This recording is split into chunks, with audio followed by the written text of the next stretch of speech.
Assalamualaikum, Pak Tatang, Pak Jani. Kami dari kelompok 6, kelas Manajemen Teknologi dan Inovasi kelas E, ingin mempresentasikan terkait penelitian kami yang analisa tingkat penerimaan e-procurement di PT XYZ dengan menggunakan teknologi acceptance model. Nah, adapun kelompok kami terdiri dari 4 orang, di mana yang pertama ada saya sendiri, kedua ada Bapak Dwi Prasetyo Darmawan, yang ketiga ada Bapak Suwarno, yang keempat ada, nah next slide. Nah, dalam penelitian kami ada kami membagi 5 bab. Yang pertama pendahuluan, yang kedua tinjauan pustaka, yang ketiga metode penelitian, dan yang keempat pengolahan data dan analisa hasil, yang kelima kesimpulan.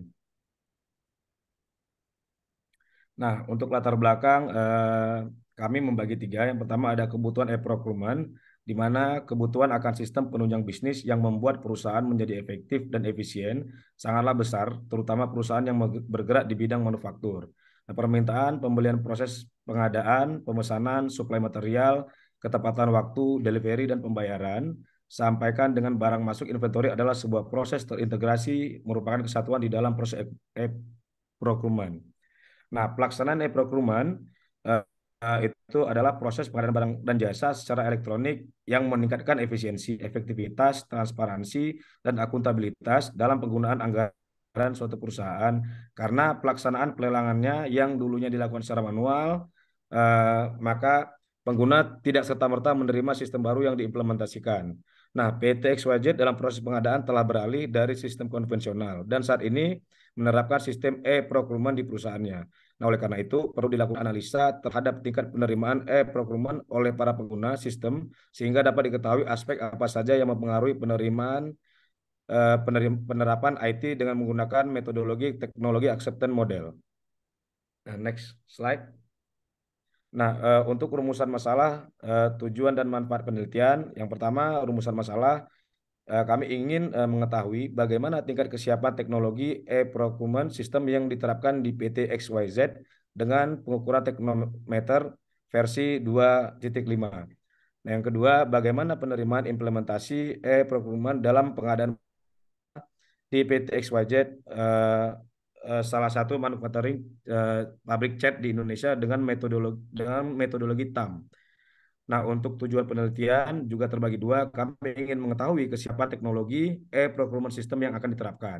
Yang kedua, kami ingin mengukur penerimaan implementasi e-procurement yang digunakan oleh perusahaan menggunakan metodologi TAM.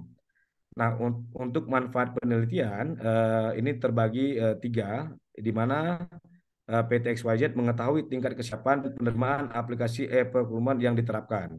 Yang kedua, PT XYZ dapat mengetahui kebutuhan dari pengguna terkait aplikasi e-procurement yang diterapkan. Yang ketiga, untuk menentukan pengembangan aplikasi e-procurement dengan mempertimbangkan aspek yang berpengaruh dalam penerimaan IT. Next slide. Nah, adapun tinjauan pustaka itu ada procurement dan inventory, yang kedua bisnis model canvas, yang ketiga value stream mapping, yang keempat pengukuran teknometer, yang kelima terkait dengan teknologi acceptance model. Next slide. Nah, untuk e-procurement, menurut Abidin tahun 2015 dalam bukunya di halaman 51 mengatakan bahwa e-procurement merupakan pengadaan barang dan jasa yang dilaksanakan dengan menggunakan teknologi informasi dan transaksi elektronik sesuai dengan ketentuan perundang-undangan. Nah, menurut Perpres nomor 4 tahun 2015 tentang pengadaan barang dan jasa pemerintah, pengadaan secara elektronik atau e-procurement adalah pengadaan barang jasa yang dilaksanakan dengan menggunakan teknologi informasi dan transaksi elektronik sesuai dengan ketentuan perundang-undangan.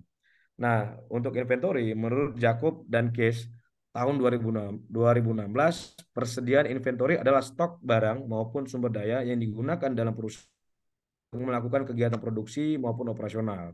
Nah, biasanya pada saat tertentu persediaan merupakan aset terbesar dalam laporan posisi keuangan yang sulit untuk diuangkan maupun dicairkan. Oleh karena itu, biasanya perusahaan sebisa mungkin menjaga tingkat persediaan tetap rendah. Nah, menurut Handoko tahun 2008, istilah atau definisi persediaan inventory adalah suatu istilah yang menunjukkan sumber daya organisasi yang disimpan dalam antisipasinya terhadap pemenuhan permintaan. Nah, untuk BMC eh, merupakan model bisnis yang dapat dijelaskan dengan sangat baik melalui 9 blok bangunan dasar yang memperlihatkan cara berpikir tentang bagaimana suatu perusahaan mencapai tujuan-tujuannya. Nah, kesembilan blok tersebut mencakup 4 bidang utama dalam suatu bisnis, yaitu pelanggan, penawaran, infrastruktur, dan kelangsungan finansial. Konsep ini dapat menjadi bahasa bersama yang memungkinkan perusahaan mendeskripsikan atau menggambarkan dan memanipulasi model bisnis dengan mudah untuk kemudian menciptakan alternatif strategi baru bagi perusahaan. Nah, untuk value stream mapping atau VSM merupakan teknik memvisualkan proses aktivitas dalam bentuk mapping flow chart yang berguna untuk memetakan aktivitas yang memberikan nilai tambah dalam mewujudkan proses lean. Nah, nilai tambah dan bukan pemborosan yang menjadi fokus VSM. Nah, untuk setiap proses aktivitas yang dilakukan perusahaan selalu berujung pada penambahan kos dan waktu dan akhirnya adalah dibebankan pada pelanggan. Nah, untuk perusahaan yang berdaya saing tinggi hanya akan melakukan proses aktivitas yang benar-benar memberikan nilai tambah bagi pelanggannya. Dengan kata lain, perusahaan akan berusaha mewujudkan proses lean. Nah, penyusunan PSM ini terdiri dua tahap penting, yaitu penggambaran proses kondisi saat ini atau current state process dan penggambaran proses masa depan atau future state process. Next slide. Nah, untuk teknometer ini merupakan suatu sistem pengukuran yang sistematis untuk memahami kematangan teknologi sehingga suatu hal teknologi siap diterapkan. Nah, pengukuran teknometer ini pertama kali dicetuskan oleh peneliti NASA pada tahun 1974. Tahun 1989 NASA mengakui cara ini dan memformalkan penggunaannya sebagai satu metode yang berguna dan secara umum dapat dipahami untuk menjelaskan kepada kolaborator dan stakeholder tentang seberapa matang teknologi tertentu. Di tahun 1995, John Simenkin, NASA merumuskan 9 tingkat kematangan sehingga suatu teknologi siap untuk diluncurkan. Nah, NASA menggunakan TKT dalam kualifikasi dan kajian terhadap proposal dalam rencana investasi teknologi ruang angkasa 9 tingkat teknomarketer NASA diadopsi oleh BPPT. Nah, yang untuk selanjutnya itu teknologi acceptance model itu pertama kali diperkenalkan oleh Davis pada tahun 89. TAM adalah teori sistem informasi yang bertujuan untuk membuat model bagaimana pengguna mau mengadopsi dan menggunakan teknologi. Nah, TAM merupakan Tactical Action atau TRA dan secara khusus disesuaikan dengan model penerimaan sistem informasi dari pengguna. Nah, model ini dikembangkan pada tahun 1986 oleh Davis dengan menggunakan dua komponen utama ke model TRA. Nah, untuk selanjutnya akan dijelaskan oleh Bapak Dwi Prasetyo. Terima kasih. Oke, terima kasih Pak Sia. Jadi ini adalah roadmap dari TAM sendiri. Nah, yang kita pakai di dalam kita sekarang ini yaitu menggunakan Gahtani 2001, yaitu mengembangkan model TAM dengan menggabungkan variabel minat perilaku penggunaan dengan menggunakan sistem aktual menjadi variabel penerimaan. TAM ini dimodifikasi oleh Gahtani di 2001. Next. TAM yang dimodifikasi oleh Gahtani ini yaitu yang pertama adalah persepsi kemanfaatan atau perceived usefulness dan persepsi kemudahan yaitu perceived ease of use. Kemudian minat perilaku pengguna teknologi dan juga penggunaan teknologi sesungguhnya yang kemudian digabungkan menjadi acceptance of IT. Next. Metode penelitian.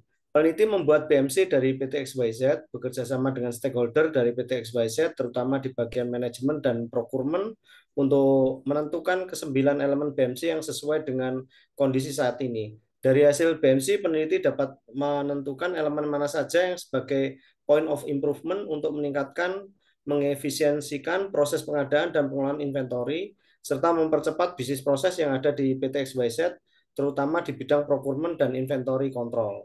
Kemudian di VSM-nya yaitu pengukuran VSM dilakukan dibagi menjadi dua tahap, yaitu current state process dan future state process.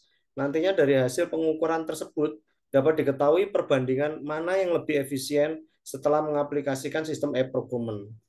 Di sisi teknometer, yaitu pengukuran teknometer ditujukan untuk mengetahui kesiapan aplikasi e-proc yang akan digunakan di PT XYZ. Tahapan awal menentukan responden yang akan memberikan tanggapan sebanyak sekitar 20 orang. Penerimaan dianalisa dengan meminta feedback dari responden terkait dengan penggunaan e-procurement di tempat kerja mereka. Setelah mendapatkan tanggapan dari responden, peneliti bisa menyimpulkan secara kuantitatif besar penerimaan penerapan sistem baru berdasarkan hasil dari TAM menggunakan aplikasi Smart PLS 3. Kemudian di hasil pembahasan dan analisa yaitu dari BMC, VSM, Teknometer, dan TAM, modifikasi by Gatani. Next. Pengukuran TAM, tahap perencanaan yaitu menentukan theoretical framework TAM menggunakan Gatani, kemudian menentukan determinan PEU, PU, dan ACC, menentukan 3 hipotesa, PU ke ACC, PU ke ACC, PEU, dan PU ke ACC. Tahap pengumpulan data, pembuatan kuesioner dengan 14 pertanyaan diukur dengan 5 skala Likert. Responden sebanyak 60 pegawai yang terlibat dalam penggunaan aplikasi eProc. Kemudian tahap pengolahan data mengumpulkan hasil kuesioner dari tanggapan responden dan data diolah dan diuji menggunakan aplikasi Smart PLS 3. Uji dengan Smart PLS yaitu uji outer model, uji convergent validity, uji construct reliability dan validity, uji inner model, uji R square, uji F square, uji P value. Kemudian analisis dan pembahasan menggunakan Smart PLS 3, kesimpulan yaitu menyimpulkan dari hasil analisa pengujian berdasarkan Smart PLS 3. Selanjutnya oleh Pak Suharno. Terima kasih Pak Dwi. Kami sampaikan hasil dan pembahasan. Nanti kita bahas hasil BMC PT XYZ, kemudian hasil pengukuran VSM current state process, kemudian hasil pengukuran VSM future state process, kemudian hasil pengukuran teknometer dan hasil uji TAM menggunakan Smart PLS. Next, slide selanjutnya. Nah, ini adalah BMC dari PT XYZ. PT XYZ ini mempunyai segmen market residensial, ARS building, industrial sama infrastruktur. Dengan BMC ini kita dapat menentukan model, kita bisa mengeksplor perusahaan itu dari beberapa aspek dengan aspek ini. Kemudian kalau secara channelingnya bisa dilakukan secara direct selling sama e-katalog. Kemudian komunikasi channelnya online nanti mengenai webinar, melalui website, dan sosmed. Offline itu bisa melalui catering langsung, kemudian sponsorship dan exhibition gitu ya. Nah, dari itu dari segmen channel kemudian tentunya eh, ada value proposition yang kita akan deliver bagaimana supaya nyampe ke segmen market. Nah, value proposition-nya itu ditentukan setelah melalui brand focus group discussion ada 1 sampai 9. Full proposition-nya salah satu adalah full of pain. Jadi kelengkapan cat. Kemudian on time delivery, supply chain management ya. Kemudian ada fleksibilitas respon. Kemudian sertifikasi, kemudian product competitiveness, price competitiveness-nya, kemudian reliable payment dan lain sebagainya. Nah, ini value proposition, kemudian kita masuk ke customer relationship. Bagaimana value proposition itu diterima segmen market melalui apa? Gathering, entertainment, kemudian sponsorship dan lain sebagainya. Kemudian setelah itu kita bahas key resources ya. Key resources itu bagaimana produk kita diterima secara value proposition kemudian ke segmen market itu melalui kantor-kantor tabang ya, key resources-nya ya. Kemudian punya keunggulan human capital, punya keunggulan sales marketing, punya keunggulan finance strong cash flow misalkan. Kemudian key activities-nya. Key activities ada beberapa keberhasilan key activities yang menjadi kunci. Pertama, marketing activities, kemudian sales activities, kemudian e-procurement. Nah, ini adalah beberapa key activities. Kemudian ada key partner yang mempengaruhi keberhasilan. Salah satunya adalah media, kemudian asosiasi, government institusi. Ya. Nah, dari BMC ini kita bisa menyimpulkan beberapa hal. Adalah satu, e-procurement menjadikan key activities. Diharapkan mampu meningkatkan competitiveness supplier, di mana value proposition itu ada produk competitiveness dan memberikan benefit bagi perusahaan di sisi processing time. Kemudian ini ada on time delivery. Kemudian meningkatkan efisiensi, mampu meningkatkan produktivitas dari pegawai. Nah, kemudian value proposition dengan kelengkapan produk, keunggulan supply chain management, respon yang cepat, kemudian sertifikasi produk, garansi yang kompetitif, ini akan menimbulkan keunggulan bersaing. Akhirnya perusahaan PT EGZ harus mempunyai sistem e-procurement. Serta stok inventory lebih terkontrol dari 41 cabang yang di seluruh Indonesia, serta alur internal transaksi lebih terintegrasi dengan sistem e-procurement. Next, selanjutnya. Nah, ini adalah pengukuran VSM current state process. Nah, pengukuran current state process sebelumnya ini adalah 2 hari 10 jam 50 menit dengan waiting times sebesar 8 hari 4 jam. Slide selanjutnya. Nah, dengan pengukuran VSM baru dengan sistem eProc ya, future state process, waktunya dari hasil future test, future state process diketahui bahwa total throughput time untuk merespon suatu pengadaan selama 1 hari 6 jam 30 menit. Untuk waiting times-nya sebesar 6 hari 1 jam. Hal ini menunjukkan eProc untuk proses pengadaan lebih efisien dilihat dari proses time yang semakin cepat.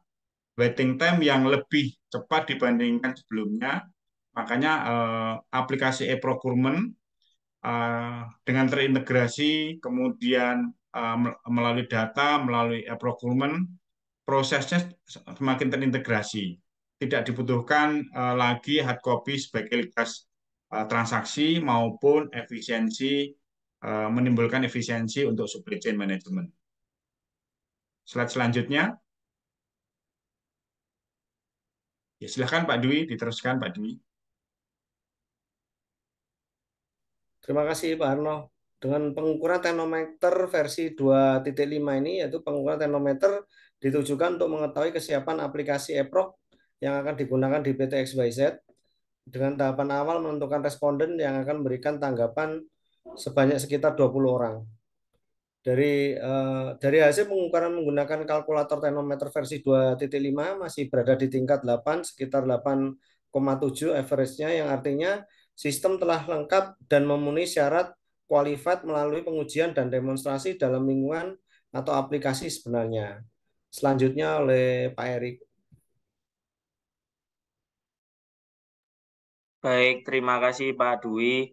Untuk selanjutnya yaitu pengukuran TAM, Teknologi Acceptance Model. Yang pertama, kita menentukan variabel penelitian. Jadi untuk variabel penelitian ada 3 aspek, yaitu perceived usefulness atau PU, perceived ease of use, dan acceptance of IT atau penerimaan yang bisa disebut ACC. Jadi untuk indikatornya seperti ini, ada 5 variabel penelitian di perceived usefulness, ada 5 aspek di perceived ease of use, dan 4 aspek di acceptance of IT. Jadi untuk PET diagram pada Smart PLS by Gahtani 2001, PU apakah berpengaruh kepada penerimaan dari IT, dan kemudahan penggunaan aplikasi apakah berpengaruh pada penerimaan dari IT atau di sini penerimaan dari EPROC itu sendiri.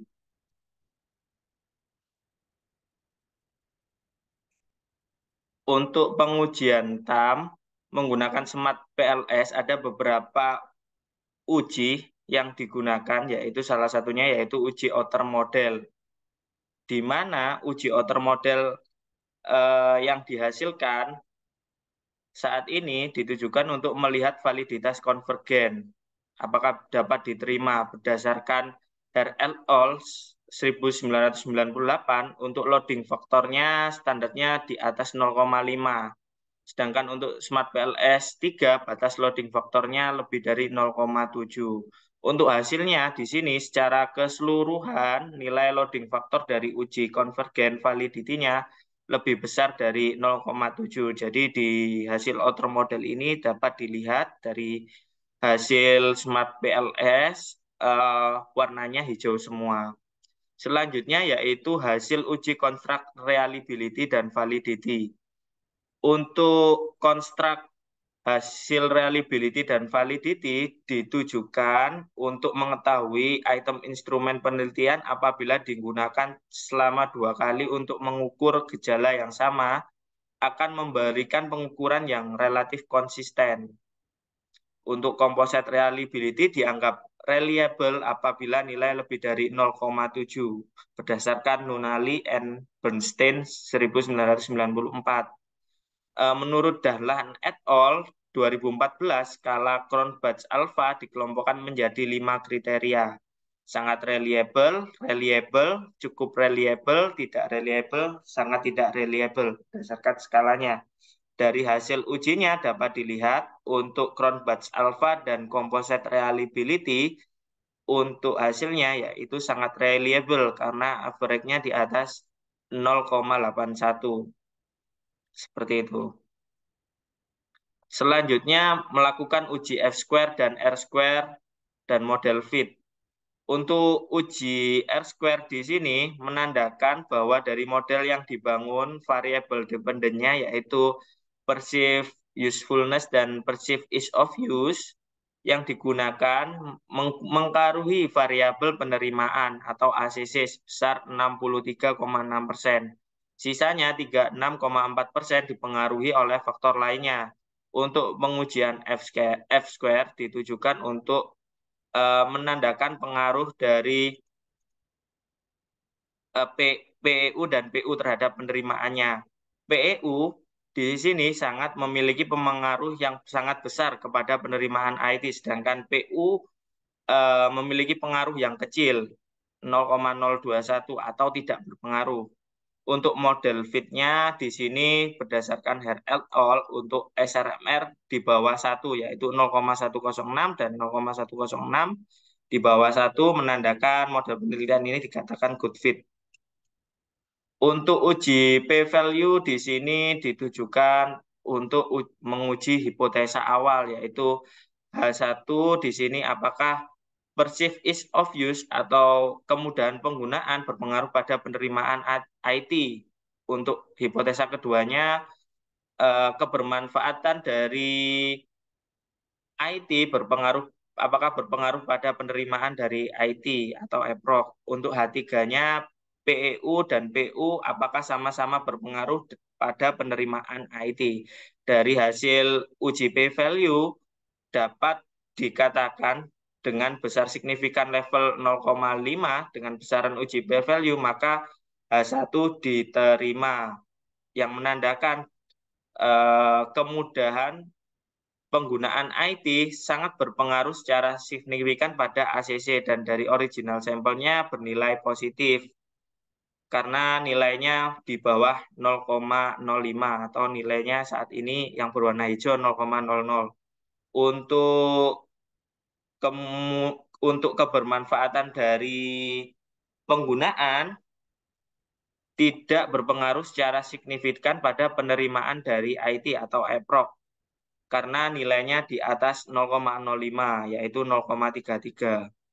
Untuk hipotesa ketiga PEU dan PU apakah berpengaruh sama-sama berpengaruh pada penerimaan IT, yaitu H3-nya ditolak karena H2 juga ditolak. Seperti itu. Untuk kesimpulannya, dari hasil pengukuran kesiapan teknologi aplikasi EPROC di PT XYZ, mendapatkan nilai TRL 8 berdasarkan 20 responden yang telah ditentukan, yang berarti sistem telah lengkap dan memenuhi syarat melalui pengujian dan demonstrasi dalam lingkungan aplikasi yang sebenarnya.